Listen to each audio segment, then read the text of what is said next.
Say hello. She's not talking. I'll have to do the talking again. Mylie and I are dog sitting. I'm not sure who's sitting whom, but we've come to rest by the brook, and we've just been to the Brook Cafe for lunch, a late lunch in the sunshine. The sun's come out after many rainy days and everybody's feeling cheerful for the sunshine, because of course we have been animals for far longer than we've been humans, or I should say we've always been humans, but for most of our 300,000 years we've been hunter-gatherers living in nature, or living with nature actually, and then farmers of course, and then farmers of digital devices, if I can put it that way. It was quite noticeable even in this lovely Peak District village of Bradwell, which is famous for its ice cream, Bradwell's ice cream, which I'm going to go and get one very shortly. In the Brook Cafe by the park, I just had a panini lunch. There were 3 people, I think mother, father and 20-something-year-old son, perhaps in his motorbike leathers, enjoying, quite right too, a nice pot of tea for 3 in the sunshine of the park. And I wasn't overhearing, I wasn't listening, but there was a banter for 5 minutes or so, and then it went quiet and I thought they'd gone, so I just looked over my shoulder and the 3 of them were still there at the table next to me, but the son of course was on his phone, and all of the human energy had gone out of the conversation, and I'm sure you've noticed that too. And so I've just come to rest, actually sitting on the steps that lead only into the brook.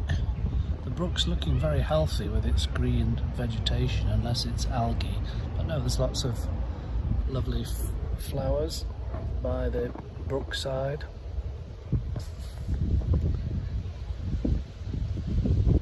I've been working on my book this morning amongst other things, but for the first time I've managed, I don't know how, to write 1,000 words this morning, which is, it's not that good, it's only about 2.5-3 pages, but I'm really enjoying it. The more I get into it, the more it seems to flow. And the logic of the argument as to what is consciousness begins to join up the dots. So it's a very pleasing experience, activity, some might say pastime, where I get to spend a good deal of my time these days, in the mornings anyway,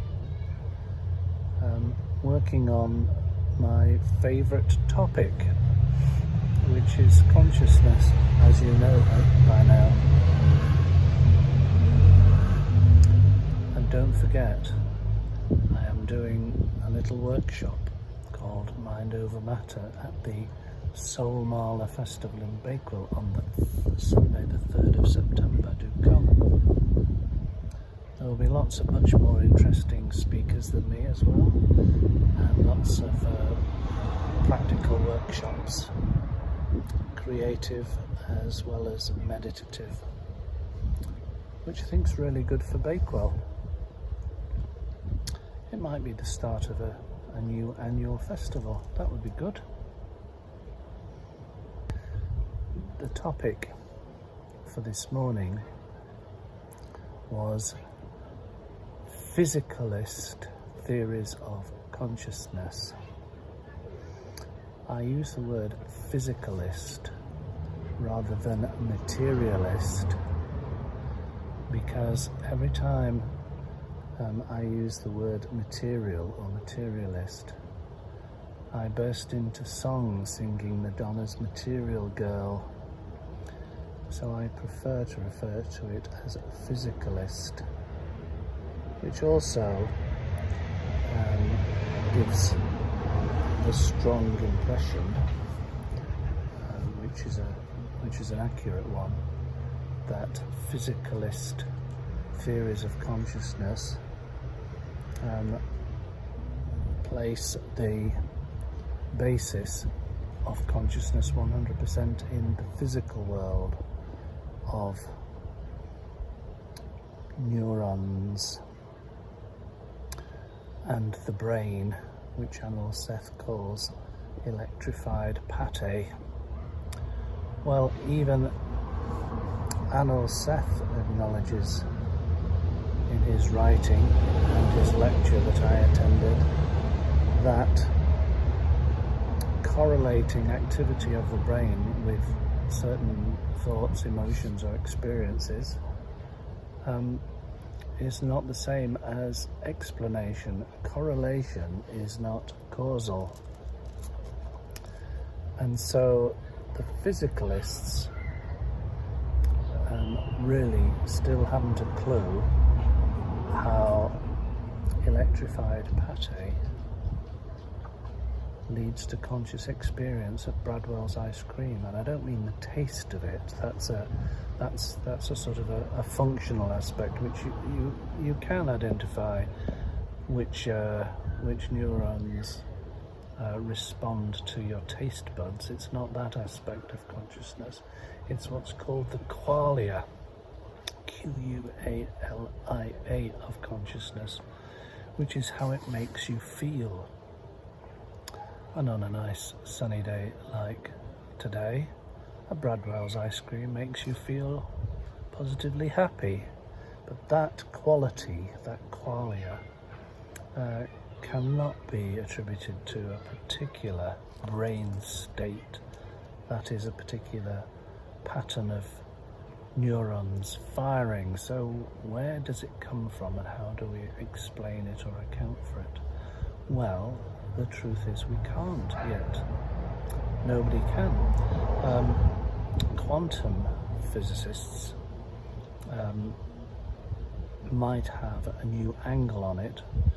Roger Penrose, or Sir Roger Penrose, he thinks that consciousness arises in what are called microtubules in the brain, in the nerve endings, in the neurons.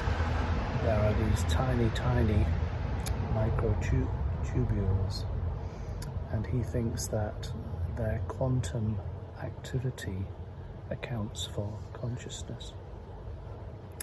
Well, it's at such a quantum level, it'll be a long time before that theory can be tested under an fMRI scanner of a very high resolution.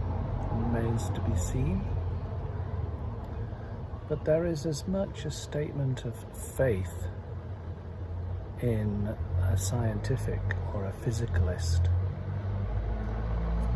account of consciousness as there is in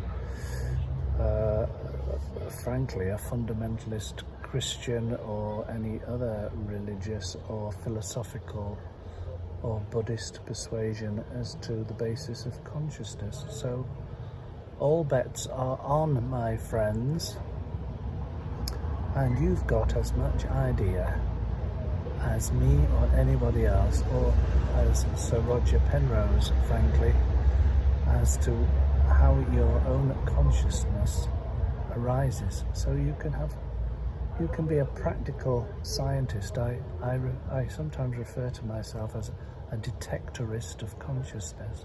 I quite like that. Do you like that, Mylie? A detectorist of consciousness. Is your consciousness quite different to mine? Or is mine different to yours? Your sense of smell is 1,000 times better than mine. But I'm better at Scrabble than you are. So take your pick.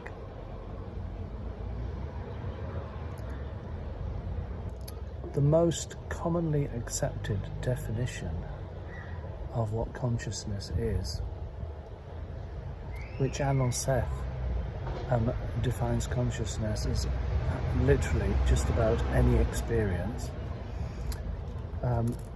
comes from Thomas Nagel, a philosopher who has written several books in this area, and he came up with a set of words in a very famous 1974 paper, which he provocatively called "What It Is Like to Be a Bat." Well, what is it like to be a bat? The bat knows, but you and I definitely don't know. We can, in our human way, imagine or try to understand how it is to fly around in a cave at night using echolocation to find our way around, but that would be our human consciousness imagining. We will, I guess, never know what it is actually like to be a bat. But this narrows down the definition of consciousness to what it is like to be an organism. So every organism has consciousness in its own way, and they are, as far as we know, non-transferable, which is another reason why Roger Penrose and others are convinced that computers, even super fast quantum computers, will never become conscious, because consciousness is not computational and it's not mathematical, and it seems to require a biological substrate. So now you know. Oh, well, all you need to know really is that if you know what it is like to be you, I can assure you, you have consciousness. I can't tell you if it's the same as my consciousness, though. Catch you later. I'm going for a Bradwell's ice cream.